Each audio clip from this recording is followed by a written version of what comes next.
Delay under the moon. I thank God I'm breathing. When I pray, you'll take me. Since I am here for a reason.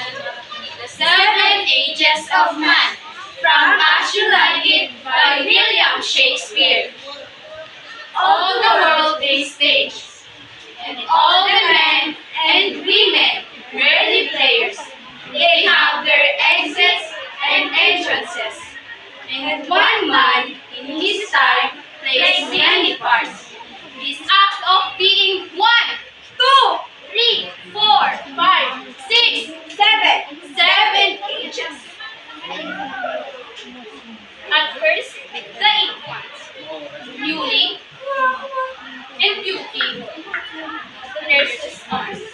And then the whining schoolboy with his satchel and shining morning face, creeping like a snail. I don't want to go to school!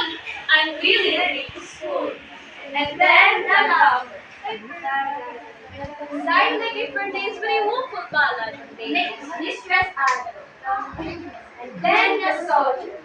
Left, right, left, right, left, right, left, right, left, left. Full of strange oaths and braided like a part. Jealous in honor, studied and quick in quarrel, with even in the canaan's mouth. And then the justice. Justice, justice, justice. Justice!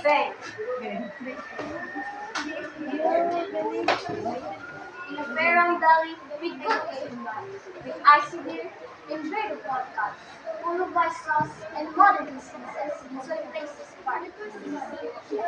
Into the lane, slippery pantalon, spectacles on nose, and pouch on side. His youthful host will save a world of wine.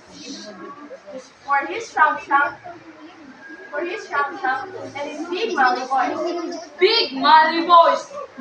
And turning again towards Charlotte's treble, pipes, and visa. The last scene of all that ends this strange eventful history. Sun's face.